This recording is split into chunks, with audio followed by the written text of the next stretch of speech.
2025 हमारे दरवाजे पर है और नया साल नए माल से भरा हुआ है, जहां मार्वल की ढेरों अवेटेड मूवीज एंड शोज आ रहे हैं। लेकिन हमेशा की तरह इन मूवीज में जहां हीरोज की खुशी का जश्न होगा, वहीं कुछ ऐसे कैरेक्टर्स भी हैं जो कि मारे जाएंगे। तो ऐसे 10 मार्वल कैरेक्टर्स जिनका 2025 में देहांत लगभग तय है, उनमें से नंबर 10 पर है रेड हल्क। अब ये बहुत शर्म की बात होगी कि रेड हल्क जिस मूवी में डेब्यू करे उसी में मारा भी जाए, लेकिन इसके मरने का रीजन इसकी कमजोरी नहीं है, बल्कि हैरिसन फोर्ड की एज है। रेड हल्क का रोल करने वाले एक्टर हैरिसन फोर्ड, इनकी उम्र 82 ईयर्स है और ये क्लियर है भाई कि ये रियल वर्ल्ड में हमें कभी भी अलविदा बोल सकते हैं। ऐसे में मार्वल खुद भी इन्हें आगे की मूवीज के लिए सेटअप नहीं करना चाहेगा।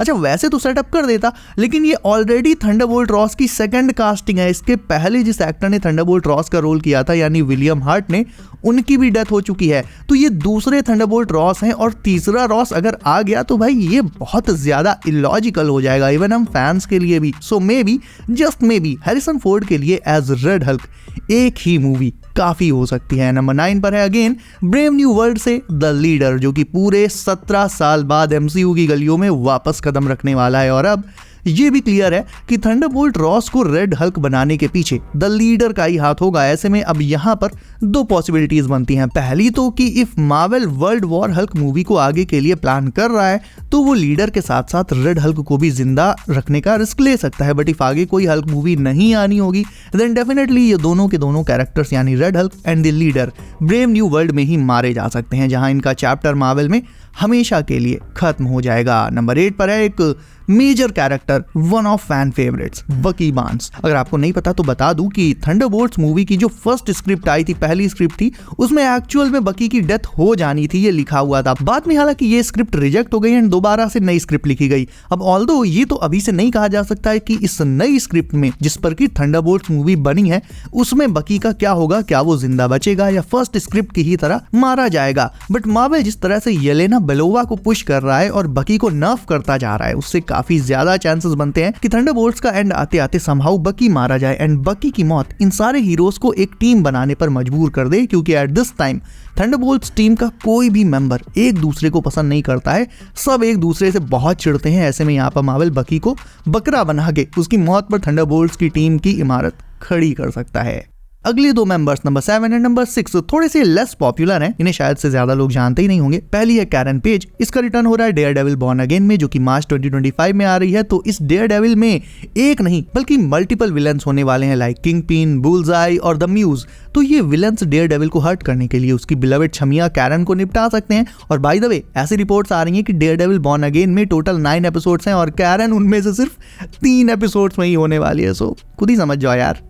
वहीं अगला है अगेन डेयरडेविल बॉर्न अगेन का ये बंदा foggy Nelson. Daredevil born again की शूटिंग के दौरान सेट से जो फोटोज लीक हुई थी उनमें से एक फोटो में बुल्सआई फॉगी नेल्सन की तरफ शूट करते हुए दिख रहा है और फॉगी भाई खून से लथपथ जमीन पर फैले पड़े थे। तो भाई इससे ज्यादा और क्या ही कंफर्मेशन चाहिए। इतना तो है कि इन दोनों में एक की तो पक्का लगने वाली है डेयरडेविल बॉर्न अगेन में।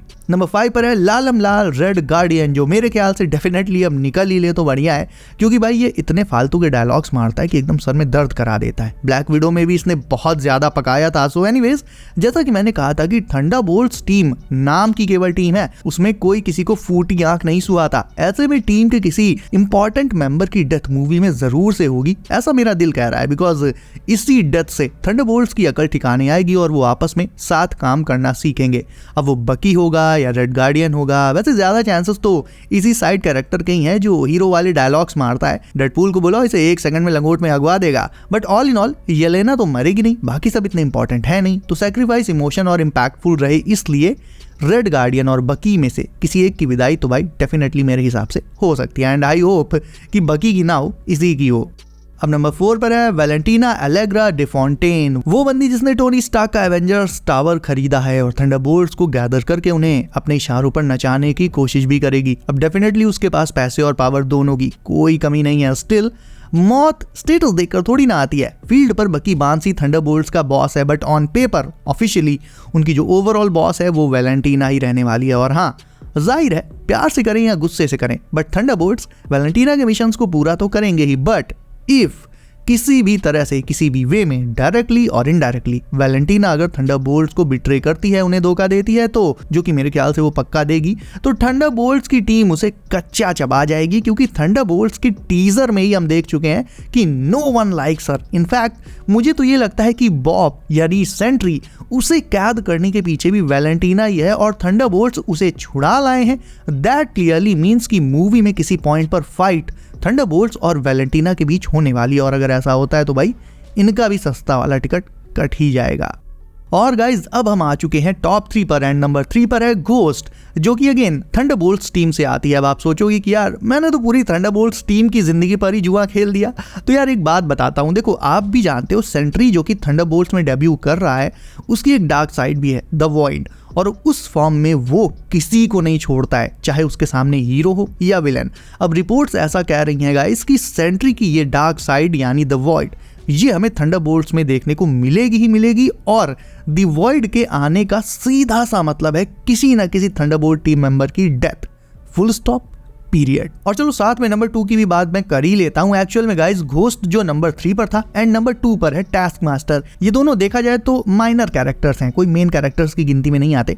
तो अगर द वॉइड के हाथों से टीम में कोई बलि का बकरा बनेगा तो वो डेफिनेटली इन दोनों में से कोई एक हो सकता है, क्योंकि येलेना अगेन अब वो मार्वल की नई ब्लैक विडो है, गिवन दैट स्कारलेट जोहानसन अब कभी भी एज ब्लैक विडो मार्वल में वापस नहीं आने वाली है, और बाकी के जिनके मरने के चांसेस हैं वो भी मैंने बताए। तो घोस्ट को सेंट्री का अल्टर ईगो द वॉइड मार सकता है, एंड वहीं टास्क मास्टर को तो टीजर में ही ज्यादा नहीं दिखाया गया, तो हो सकता है वो तो मूवी की स्टार्टिंग में ही निपटा दी जाए ताकि मूवी के स्टेक्स बहुत हाई हो जाएं। All in all in side characters के मरने के भाई बहुत ही ज्यादा चांसेस हैं, एंड मैं फिर से कह रहा हूँ पर्सनली मुझे यही लगता है कि इनमें से कोई ना कोई तो भाई पक्का निपटने वाला है। अब उन्हें द वॉइड मारेगा या फिर लाइक वैलेंटीना के बंदे मारेंगे, ये मूवी में पता चलेगा। And finally we are at number 1, Silver surfer.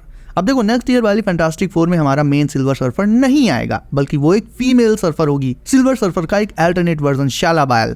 Comics में भी ये सिल्वर सर्फर एक डिफरेंट अर्थ को बिलोंग करती है, और सेम चीज एमसीयू में भी होगी, कॉज फैंटास्टिक 4 वो होंगे किसी दूसरी अर्थ के, और मेन जो सिल्वर सर्फर है यानी 616 का सर्फर वो फिलहाल एमसीयू में डेब्यू किया ही नहीं है। सो ऐसे में इस अल्टरनेट सर्फर के मरने के भी बहुत हाई चांसेस हैं, क्योंकि देखो पहला रीजन तो ये कि जब ये मरेगी तभी तो भाई मेन सर्फर आएगा ना, एंड ऐसा 2 तरीके से हो सकता है, मतलब उसकी मौत के 2 तरीके हैं। First, she can be killed directly by Galactus, यानी गैलेक्टस जब उस रेट्रो फ्यूचरिस्टिक अर्थ को डिस्ट्रॉय कर रहा होगा तब सिल्वर सर्फर खुद को सैक्रिफाइस करके फैंटास्टिक 4 को एस्केप करने में हेल्प करेगी। एंड सेकेंड, सिल्वर सर्फर का पूरा यूनिवर्स जब इनकर्जन से डिस्ट्रॉय होगा तो यूनिवर्स के साथ साथ जाहिर सी बात है वो भी चल बसेगी, और इसी तरह से फैंटास्टिक 4 फर्स्ट स्टेप्स हमारे मेन एमसीयू से कनेक्ट कर जाएगी गाइस। सो लेट्स सी इन सारे हीरोज एंड विलन्स में से कौन कौन अपनी मूवी से जिंदा बाहर आ पाता है और कौन कौन निपट जाता है। बहुत ही जल्दी पता चल जाएगा, 2025 जस्ट आ ही गया है। सो गाइस आप क्या चाहते हो, इनमें से कौन बचे एंड किसका टिकट कट जाए, मुझे कमेंट करके बताओ। एंड इसके साथ ही वीडियो अच्छी लगी तो उसे लाइक करके चैनल कर लो सब, नोटिफिकेशंस कॉल पर डालना बिल्कुल नहीं भूलना, ताकि आने वाली सीक्रेट वॉर्स एंड डूम्सडे की मैसिव अपडेट आपसे कतई मिस ना हो। सो गाइस बी सेफ, अपना ख्याल रखिए। आप, मेरा नाम है Himanshu and as always I will see you in next one.